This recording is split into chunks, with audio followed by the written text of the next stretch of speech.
So we hope you'll give us your ideas, your thoughts. We're building a new hospital, so those who don't want one, I don't know where you're going, but but anyway, we are glad to see you all here and let you know that we take everything seriously. So, thank you. Thanks, Gloria. Yeah. And I'd also like to welcome you on behalf of the Hospital Board of Trustees and everybody who works here. So, my name is Kurt Cohen. I'm the president of the hospital. And I want to tell you a little bit about the history of this process of reuse.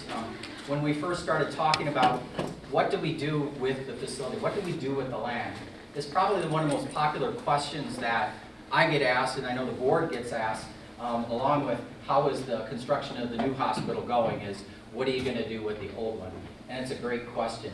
And the good news is you're going to help us figure that out tonight. I happen to think personally it's a great opportunity for the community.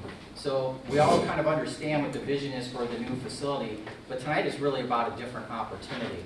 And I think we're excited about that, almost as excited about that as the new hospital. So glad to have you all here.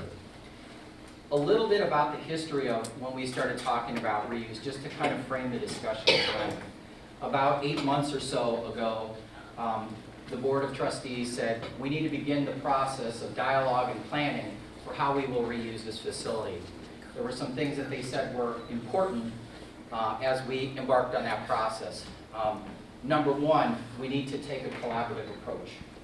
We need to work with our community partners, our agencies, other agencies, and of course the people of Jackson County and Maquoketa to come up with the best answer possible. So it needs to be collaborative.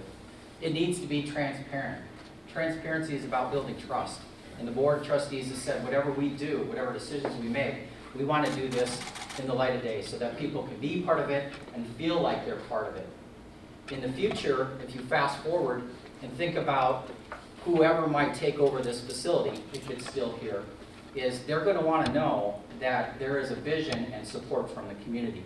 And for you being here tonight is how we build support that we can then tell people, yes, come on into our community, be a developer, invest in our community, because the community will support you.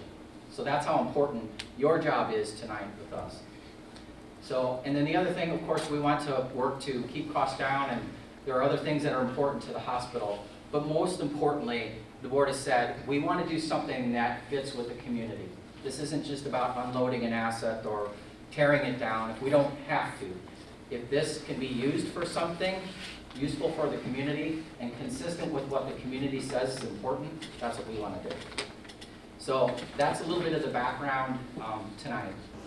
We have a number of partners with us that are helping us on our journey to create a vision for what this facility could be used for.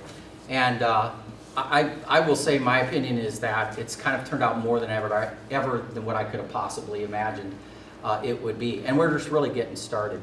So we have some good community partners here with us and good resources, some of whom we just began talking to in October of last year. We have people from Kansas State University, program called TAB, Technical Assistance for Brownfield. Jennifer Clancy is the lead on that, and she'll introduce herself and some of her people along with that. But also we have in our community other partners who have been a part of this, who have been part of the dialogue and how we go about this exploration. We have people from the city of Maquoketa. I know Gerald and Mallory are here. Frank is here. I think there may be other. There he is. We have the county supervisors who are part of our planning team. They're not here tonight, but we met with them yesterday. They've been part of our community team. We have the ECIA. Who else am I forgetting? The Jackson County Economic Alliance. A wealth of knowledge there. Just many people sitting at the table. We have community members as well. So it's been a very collaborative, great, robust dialogue in terms of how we begin this process of planning for the next phase of use of this property and our building. So again, happy to have you here tonight. Please feel free to ask questions, interject. We want this to be much more interactive than just a lecture. With that, unless there are any questions, if you have questions, I'll be glad to answer it. I'll turn it over to Jennifer Clancy from Kansas State.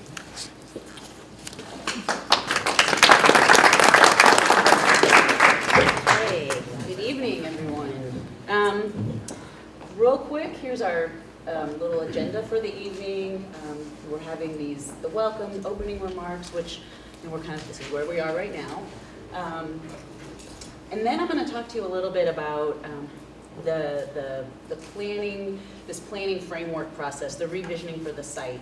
And then we'll lead into that. We have an activity for you all tonight. That's what's out on the table. And these are brand new markers, everyone, just so you know. So they haven't been touched by all kinds of hands.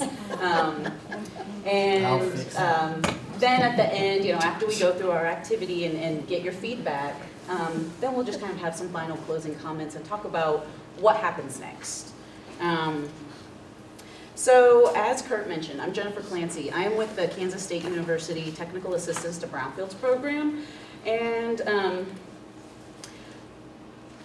real quick, a little bit about TAB. So we call ours KSU TAB, that's what we call ourselves. There's actually 3 of these technical assistance programs throughout the country. KSU TAB does the middle portion right there, everything that's in purple.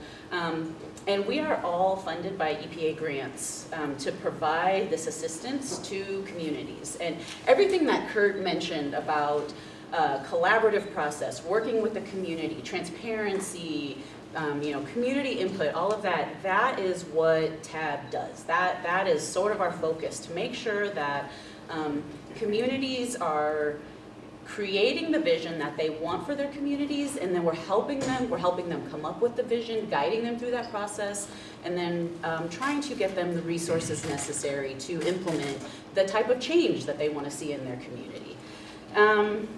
So we do a lot of things. TAB does a lot of things, but the main things that we do, that kind of the high level stuff, is we provide a lot of tailor specific,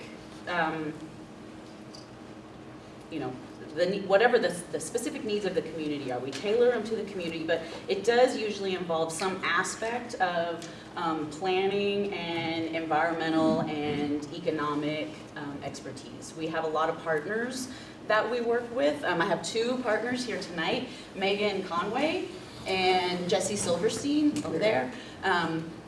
They are partners of TAB. They're not KSU employees, but we bring in consultants that are experts in particular fields, depending on what we feel is the best fit for the community that we're working with. I also have here Mel Pins, who's with the Iowa DNR. He's the Brownfields coordinator for the state. He's not a TAB partner, but we work really closely together on projects within the state. Okay, I have 2 computers going here because I have my notes over here and running the slides from over here. So you have already heard us, or me anyway, say the term brownfield, at least in the term of technical assistance to brownfields, right? And so I want to make sure, before we really get too far in, I really want to make sure that everyone is clear on what a brownfield is. The actual definition of it, which is up here in parentheses, I'm not going to read it to you, but the actual definition of a brownfield is written into law in the Small Business Liability and Brownfields Revitalization Act. But basically what it means is that it's a property with possible environmental issues that could be limiting the reuse of the site. So that word possible, that's the important part there. It doesn't mean that it is contaminated. It just means that there's some stigma associated with the site that is somehow preventing it from being redeveloped for its highest and best use for the community. So the goal of brownfields redevelopment is always to put a property back into beneficial reuse and to help spur economic development and community revitalization. Some of the benefits of redeveloping brownfields are, it improves the local economy, it can create jobs, helps preserve undeveloped land and green space, and utilizes existing infrastructure. And of course, there is a component of improving and protecting the environment. What we're doing here this evening, pardon me while I get my water. What we're doing here this evening, and what we've been doing in the months leading up to now, and what we're going to continue to do throughout this process, is actually a little bit different than the work or the assistance that we typically provide to communities, because this is not a brownfield yet. this hospital. But the hospital board, the city, and the county have been, very proactive, and they've been working together, and they started this reuse discussion very, very early so that this would not become a brownfield for this community.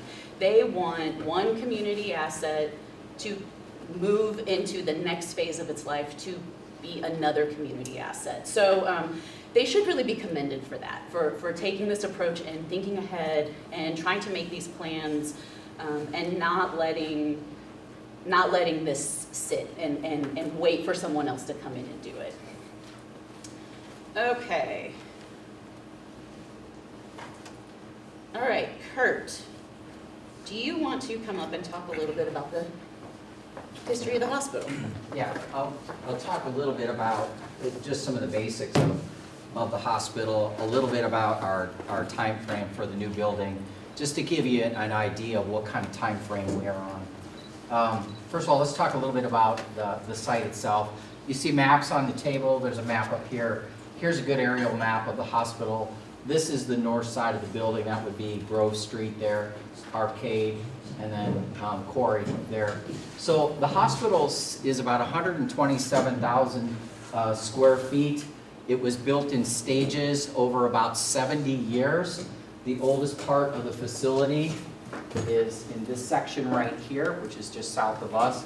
That was built in 1949. The original hospital opened up in 1950. As you go farther north along this center spine, that was 1965, 66 vintage. This is 1967, 68. That's 70s, early 80s. And this little piece out back here, rehab, was 2003. And we have this small strip here was 2002. So most of what we have here was original building, at least most of it going on 40 to 50 years old. The oldest part's about 70 years old. The property is about 12 acres, and it is bound by 4 streets: North Prospect, West Grove, Arcade, Quarry, as I said, and then you have entrances in, egress in, on all 4 sides of the hospital. So one thing you should know about the property and how the hospital functions from an energy consumption standpoint is while the hospital has been added on to over time, most of the services like boilers, chillers, mechanical electrical systems are centralized and fed out. So there really isn't many parts of the hospital that you isolate off and can tear down, and it can function on its own without some reinvestment in mechanical and electrical. There are parts of the hospital that I think probably could be salvaged for reuse. This area of the hospital up here probably could be sectioned off and repurposed with some level of investments. Other parts of it, not so much, because some of the infrastructure like piping and so forth is old enough that you'd really have to scrap it all the way down to ceilings, floors, walls, and probably even redo walls. So a lot of it truly has outlived its useful life. So that's just an overview of the facility. So let me just kind of talk a little bit about our time frame. One of the reasons we chose an off-site location to build is because the time frame to build was relatively short, just a little under 18 months to complete a greenfield site, compared to renovating this, which would have taken, if you use the contiguous building structure, of about 4 years. So that was cost prohibitive, time prohibitive, and other reasons we chose to move out. So the good news is that the new hospital is on track for completion in about December of this year. We'll probably occupy it shortly thereafter. So there's a reason why we're engaging in this process as early as we did and as quickly as we are, is because as time goes on, after we vacate the building, we don't want to incur the risk of having to spend a lot of money to keep it going for storage or whatever it would be. Another thing that the board has said is they're also committed to not allowing the building to fall into disrepair so it becomes an eyesore to the community and to the neighbors. So that was a commitment that they had made long ago. So consequently, we want to continue to move through this process pretty quickly, and with your help, we can do that. Questions about the facility? Yes? What does it cost to heat and cool this building for a year? That is a good question. It's hundreds of thousands of dollars. I can tell you one thing, that the difference in the cost of energy from this building going over to the new building, the difference will be about $250,000 a year. It'll be significant, probably even more than that. Yes? Now, is it true that the Penrose family donated the hospital property? I believe that that's true. I think I actually heard somebody say that last night. It was part of Rotary, and some others had donated some of the property. There were also, I think, others. It was farmland at one time, and I think some farmers donated to that. Some of the land the hospital actually purchased. So at one point, our intent was to expand this building, but for various reasons, we didn't go that direction. So at one point, we had purchased a couple of houses that were somewhat vacated, or owners came to us. So in that case, we basically tore down those houses and turned them into flat grassland for future development.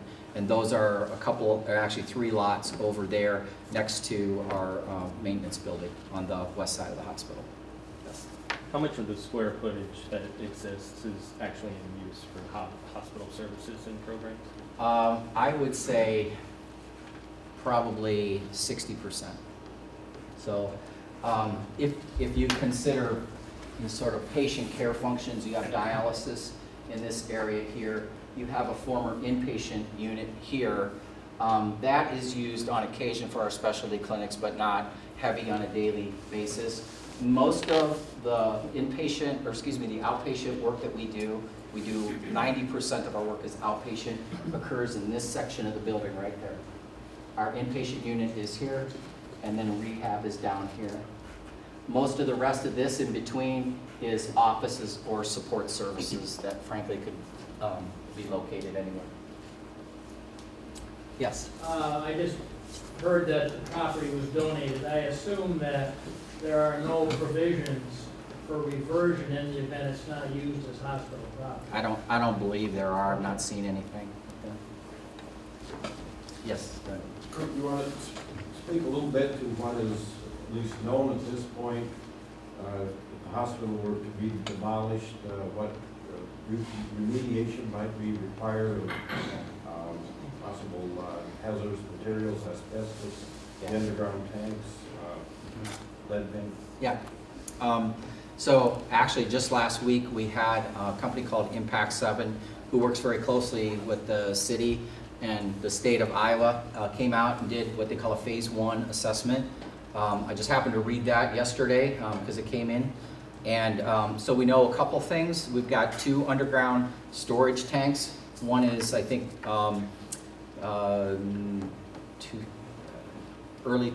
late 99 to early 2000 vintage. There's another one that's around 2001 vintage that would have to be removed and decertified according to the state regulations. So those are 2 things. We know there's asbestos in the building. Certain portions of the building are old enough that they have asbestos in the tile and possibly other places. We have done some asbestos mitigation as we've gone through and done a series of renovation. As you know, anytime you disturb an area that has asbestos, you have to abate it before you can proceed with construction. So we know there's still some of that left. Some lead paint in older parts of the hospital. And then I think also something about PCBs with older electrical equipment or insulation that would potentially have to be mitigated if it were demolished or refurbished. That's what we know today. So, is that good?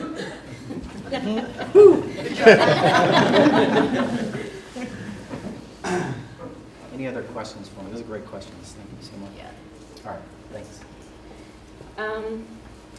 Well, I'm going to skip over this because Kurt's already talked about this collaborative planning process and how the hospital board and the city and the county have been working so closely together to get this process rolling. And these are just some of the partners that have been working on this whole process, everything that got us to right here tonight. Okay, so at the end of this entire process, you know, the work that we've done up to this point, the feedback that we get from you all tonight, and then whatever next steps are going to be compiled into a planning framework that is going to be the revisioning of this hospital site. So the main components of this vision are going to be focused through the lens of the city's comprehensive plan, and then so incorporating any of the appropriate aspects from the city's comprehensive plan, the planning of the hospital board, and then of course, you know, the wants and the needs of the community. So things that are, you know, no-goes, must not happen at this site. Anything industrial, another hospital, and any sort of, you know, vice or a sin business. Those are off the table. If you're thinking about that, forget it right now. Must-haves for this site. You know, it would be ideal if this addresses some sort of financial, you know, addresses the financial needs of the city, you know, placing the site back on tax roll somehow, increasing the connectivity to downtown, and then, you know, some type of housing potentially. And the site, you know, because you see it, it's a huge piece of land. So it could be one use, or, you know, depending on how this all goes, there could be multiple reuses for this property. And it could happen in phases. It doesn't necessarily even have to happen all at once. So, based on information that's in the comprehensive plan and sort of a market review that was done, it appears that some of the most viable ideas for the reuse of this site are going to be residential, light commercial, or some type of public use, or any combination of these things. And so some examples of residential reuse are, you know, market rate housing, workforce housing, senior housing, or some type of condos or rental housing. Light commercial, let's see here, light commercial reuse, so that could be some type of, you know, retail or shopping. Mixed use, perhaps, something that, you know, maybe a daycare, something touristy, something related to the arts, or it could be office space, some kind of business incubator or something like that. These are just examples. And as far as public use is concerned, it could be, you know, this could be some type of passive open space that maybe includes elements of public art. It could be a neighborhood park with a gym, you know, rec fields with an outdoor pool, an event gathering space, or address any type of community services that are needed. So these are just examples, just some things for you to sort of start thinking about before we get into, you know, really what we're here to talk about tonight. I guess let me back up if I didn't say this already. We're seeking 3 types of input tonight. Did I mention that part already? 3 types of input. So that was the first part, site reuse. Second one are the site buildings. And, you know, Kurt touched on this already, that it could be feasible to reuse some of the buildings. It may not be cost effective, but we're asking for your input anyway, just in case. But keep that in mind that if there's a strong opinion that some of these buildings should be reused and salvaged, it really may not be cost effective to do that. But we want to hear what you have to say about it anyway. So when you're thinking about the site buildings, you know, is your opinion they should be demolished or deconstructed? And is that all of the buildings or just some of the buildings? Should some of the buildings be reused for whatever are your ideas that should happen here on this site next? And then think about whether it's a new building or repurposing one of the existing buildings, what type of elements do you want incorporated into that building? You know, do you want it to have solar somewhere? Do you want it to be really energy efficient? You know, any special features that you would want any new or existing buildings to have? And then the third category that we're going to ask you about is site amenities. So this is anything related to signage, trees, green space, landscaping, vegetation, that type of thing. Green infrastructure, if you are not familiar with green infrastructure, I am from Houston. This is a hugely critical thing there, and you guys are so close to the river. So this is a water management approach that protects, restores, or sort of mimics the natural water cycle. So, it can incorporate plants or soil systems.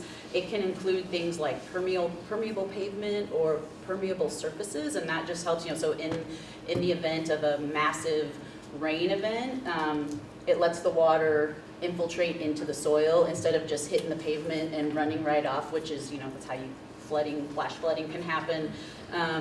It can also include ways to harvest and reuse stormwater that does fall on the site, or different types of landscaping that can store or help infiltrate stormwater to reduce the amount of water that's flowing into the sewer systems or off-site into nearby surface waters. So, that was a lot that I just threw out there, but or any other things, any other.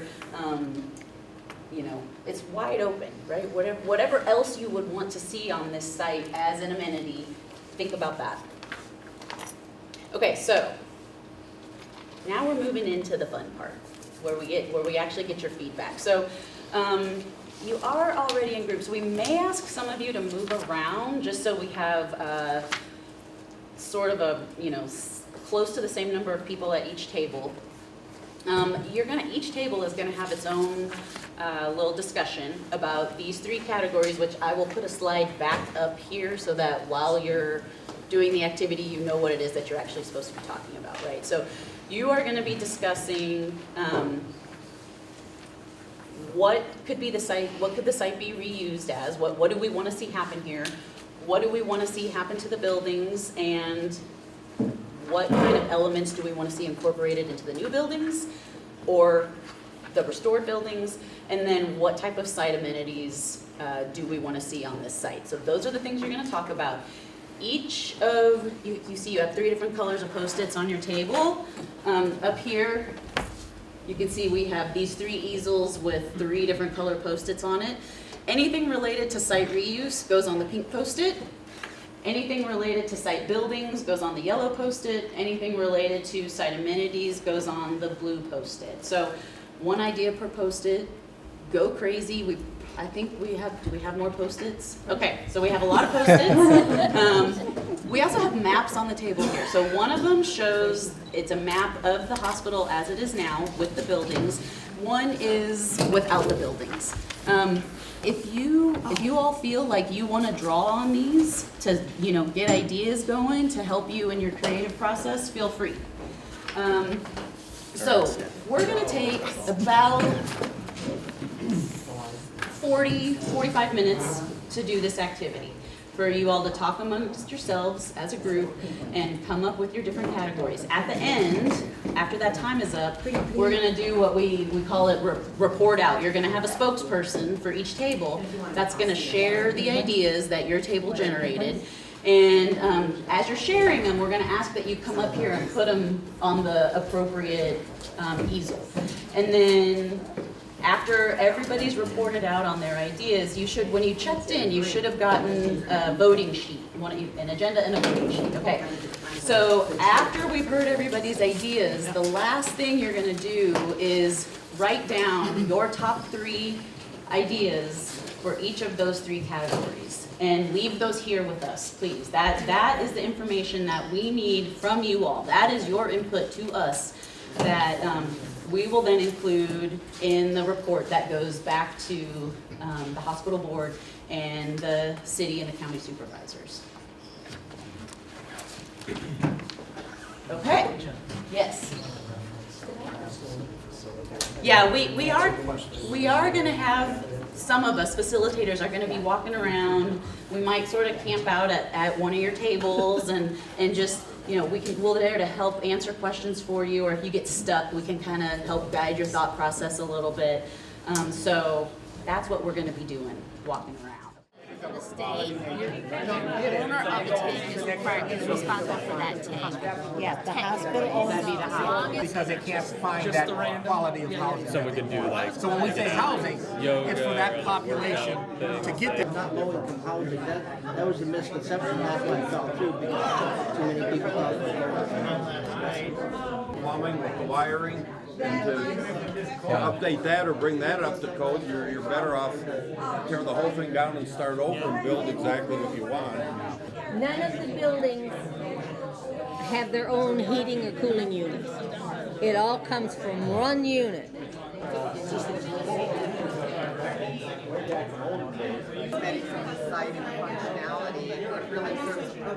One of the ideas that we came up with, independent senior housing. And another idea was the school is looking for, to build a new early childhood center, K through 2. So I thought maybe that could be something incorporated in this site. Single family homes was another site reuse. And then we'll go back to the yellow. One of the ideas was a 2004 edition could be a community center. Another idea was an opportunity for multi-family housing, in addition to some of the other things. We're thinking maybe like a campus type feel with a lot of different types of housing. Workforce apartments was another one. What you say? Workforce apartments? Yeah.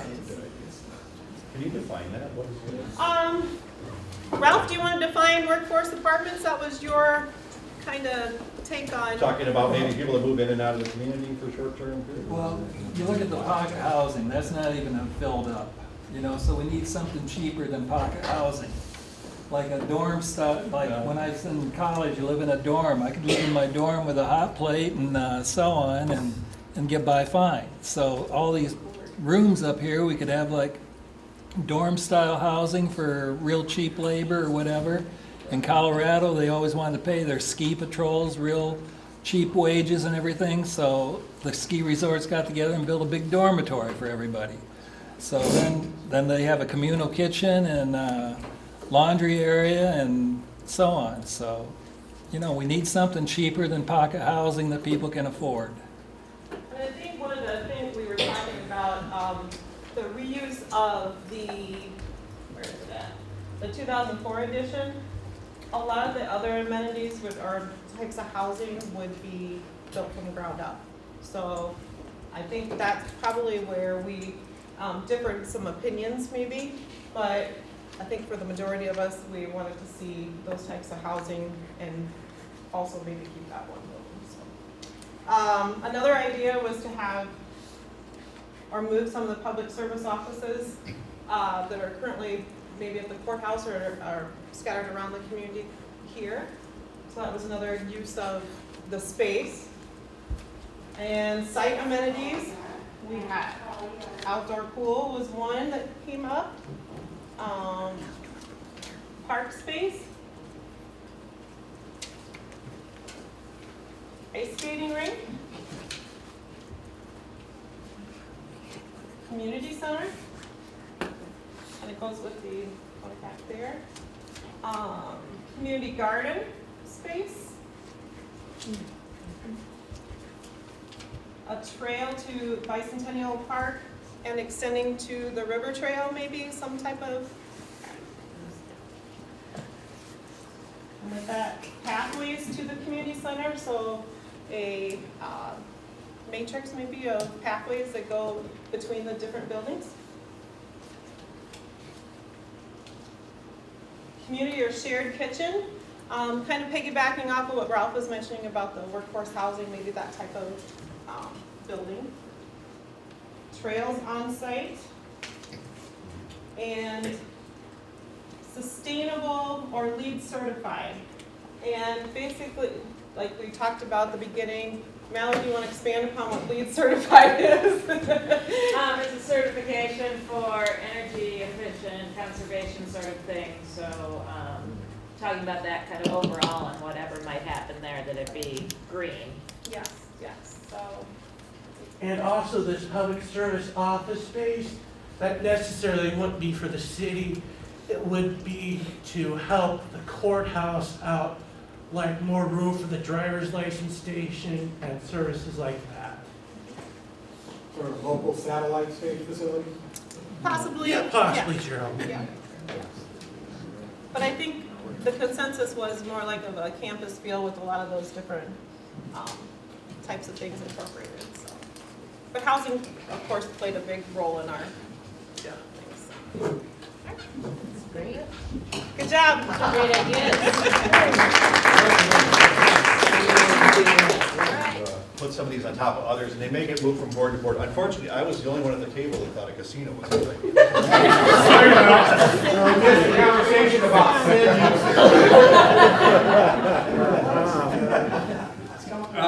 You know, as far as the site buildings, I think everybody pretty much knows that you're not going to reuse these buildings. I think it's just not cost effective. It's going to have to be torn down.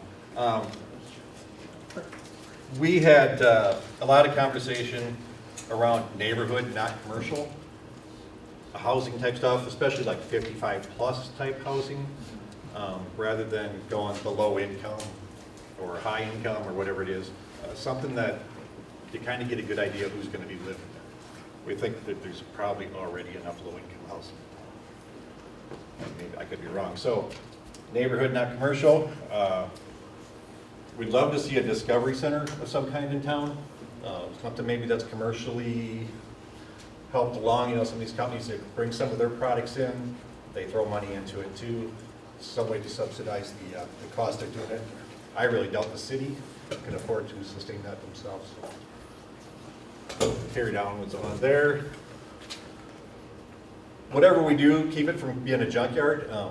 I don't know if you guys have driven around town, a lot of these old buildings, they look like car lots that haven't moved in a long time. So unfortunately, that's going to go there, but not for long. And then walking past, I think she talked about the park over here. I know $30,000 to probably buy that. You can connect it to this path. So we'd like to see that walking past along with the neighborhood.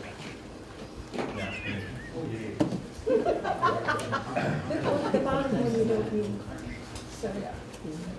Again, this apartments, affordable apartments, not low income, but affordable. How that happens, I don't know. The condo 55 thing goes in there too. The dialysis center, I think everybody believes that that's something that's needed in town. I didn't realize that that was a contracted thing and that they rent the area from here. So if that's something that we could have a building where they would stay, that would be a great plus. I think there's some, you never know, we might get some tag along with that. If you have dialysis, you might get some other medical type companies that would provide services here.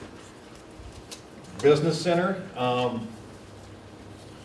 we'll throw what we had, business incubator along with that.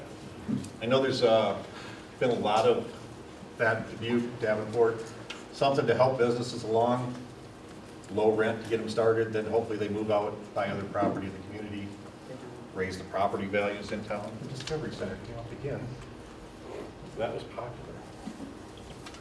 Medical Training Center, that could be along with an incubator too, but you get a lot of younger kids maybe coming out of school.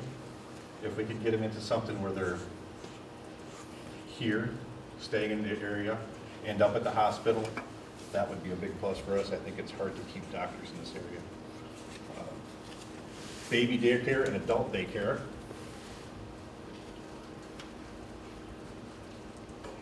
Probably one and the same, it'd be the same people taking care of them. We talked about a swimming pool too. I don't know, I think that as a community, we've pretty much hashed that out. I don't think the city really wants to invest in that with the YMCA. But there's interest in it. Arboretum. We talked about the walking paths, if we could have Arboretum here. We talked about there's already people in town that are maintaining the front of this building as it is. And maybe they'd be willing to do more. A gym, that would be kind of along with apartments. And then a senior center, maybe moving that into this area. That's about what we got. Next. We decided as a group that there's not much hope for these buildings and we vote to demolish them.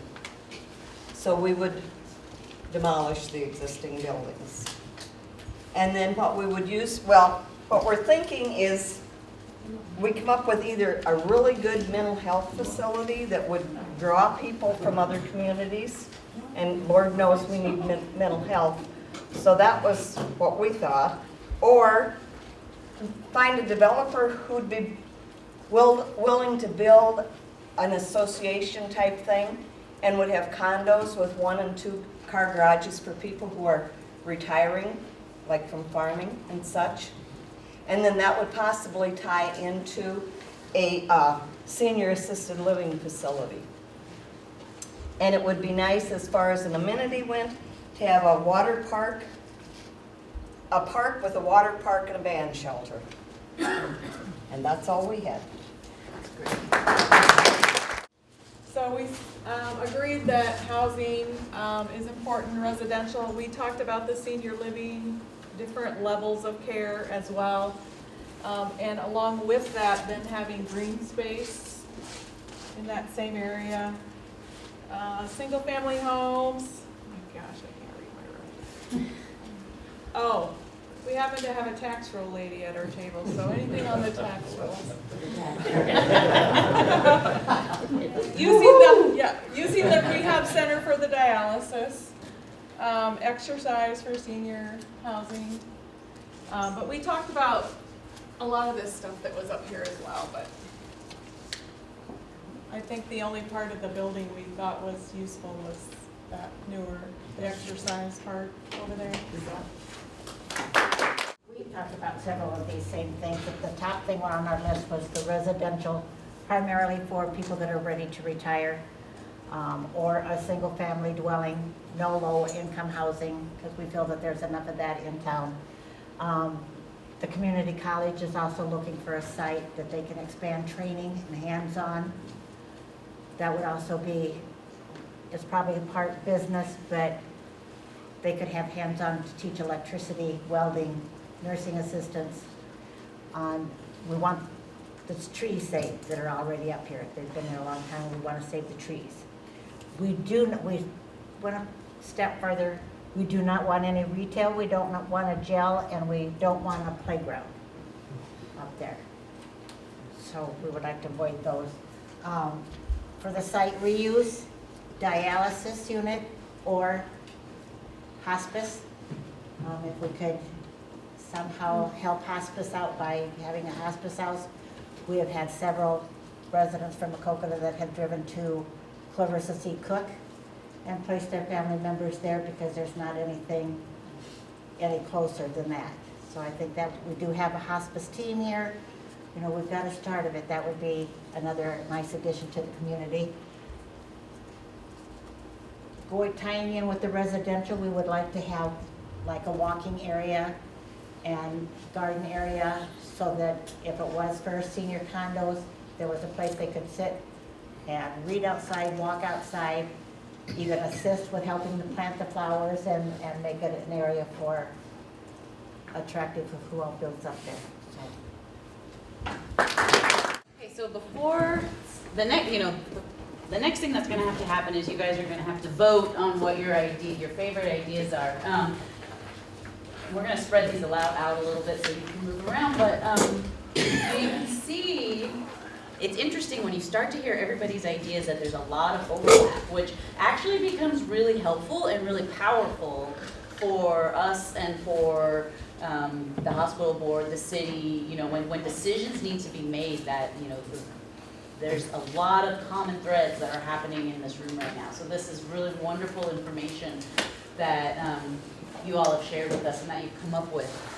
Kurt, do you want to talk about the dialysis before they vote, since that came up?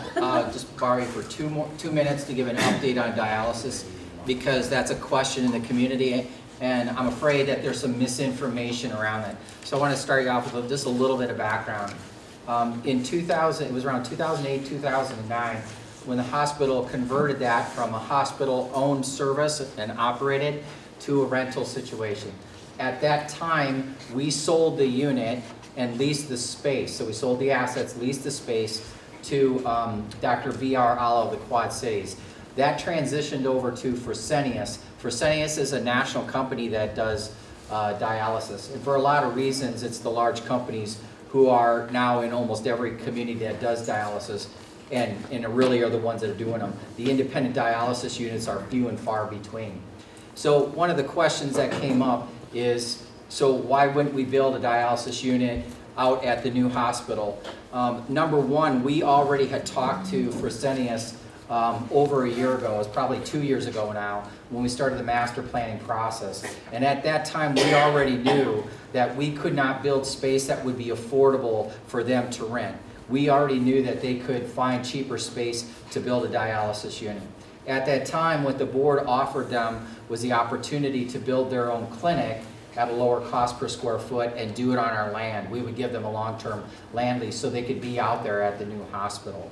So fast forward to where we're at now, they had not made a decision, but they are aware of what our time frame is, and we've let them know.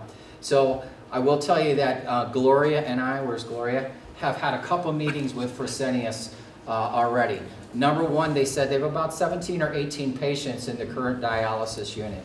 So it is a dialysis unit that I think has a pretty decent level of volume, but not one that would support building a brand new clinic at $1.5 million is what they estimate, or certainly not renting space out of the hospital. So what they are doing is looking for other alternatives in town where they could build and do it more cheaply. That I think is a possibility, but that is in the end going to be their decision. The other thing that they're doing simultaneously is reaching out to different community nephrology providers. So they already work to a large degree with Dr. Alla's group, or actually his sons now, and then Dr. Whalen, but then also reaching out in Quad Cities with other physicians who provide dialysis service to see if we can build the volume here enough to continue to support a dialysis unit in the community.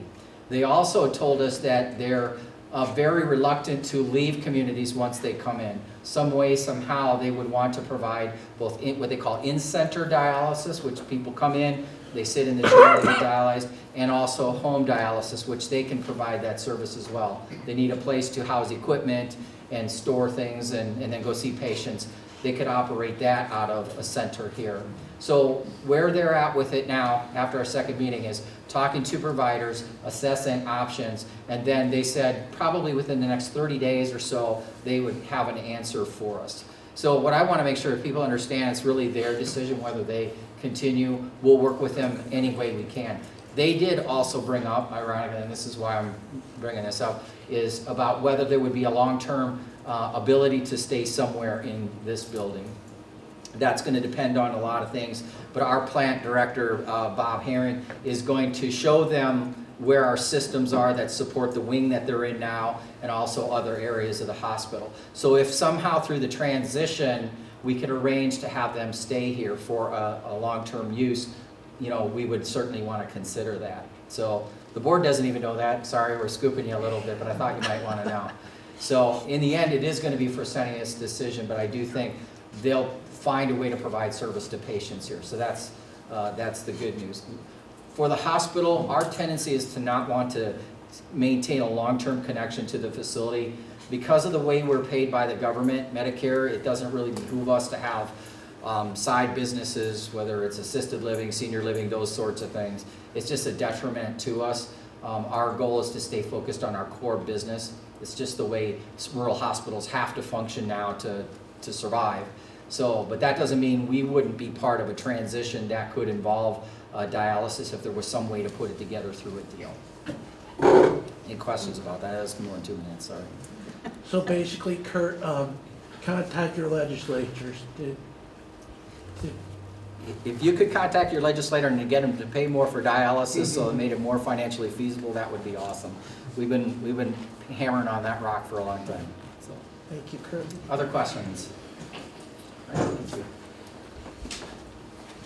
Okay, so next is the voting. did everybody get a voting sheet when you came in? If you didn't, I have some. These are, anonymous votes.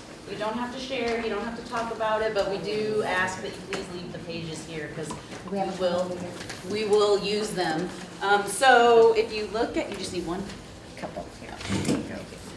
If you look at your sheet, there's obviously there's the 3 categories that we've been talking about all night. So you'll pick your top 3 choices for each of the categories. And, you can come up and take a look. I mean, we've gone through everything, but if you want to refresh your mind and come up and look at the ideas, please feel free. We'll take probably, I'm going to give you 10 minutes to do this, but, we'll just, if it's quiet and no one's really moving around and everybody's, it seems like everybody's done, then we'll go ahead and move on.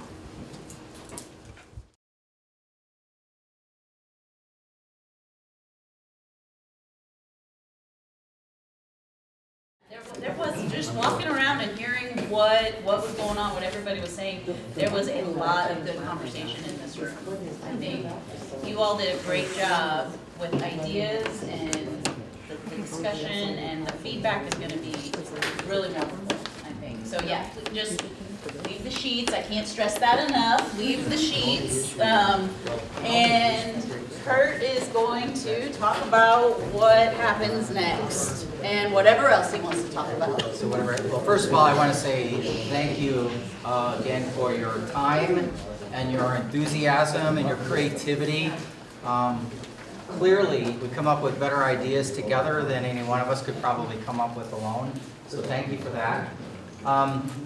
So as far as what's going to happen next, the theme is going to be continued collaboration.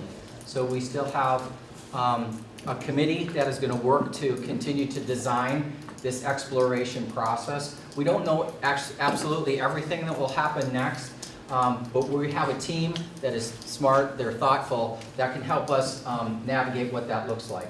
Some things that we do know will happen next. In May, the KSU TAP team, Jesse, will compile their results and they will report those back.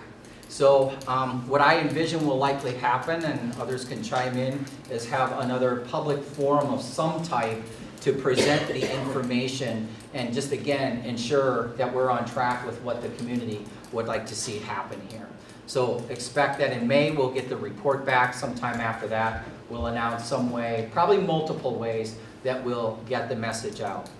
The other thing I would kind of like to emphasize too is that input is not a one and done type process. So if you have ideas or extra thoughts or want to build on this, or just want to share more, please feel free to contact us. I'm going to leave a few business cards out here. You can contact me. I know the board members would love to hear from you. I don't know if everybody knows all of our board members. Matt Osterhaus, Kevin Burns, Gloria is over here, Elaine Edwards, and Diane is here. Do we have anybody else? Bill Schwenker is here. Are we missing? Is that everybody? So, they all want to hear what you have to say. What's that? We're missing Jim. Oh, yes, we are. Yeah, Jim Tynes is not here. So, but they want to hear what you have to say. So consider this a dialogue, not a one and done. So that's what's going to come up next. Again, as we shift our focus to moving out of the building, it doesn't mean we're shutting the doors. We'll be working with the dialysis folks. We do want to keep the process moving at a pretty good clip, so we can not be, paying for a building to sit vacant for a long, long time. But we want your input still. So anyway, look for more information coming in May, and feel free to contact us. Thank you again for your time tonight. We really do appreciate it very much. And from the Board of Trustees, thanks for showing up and thanks for all your conversation tonight. All right.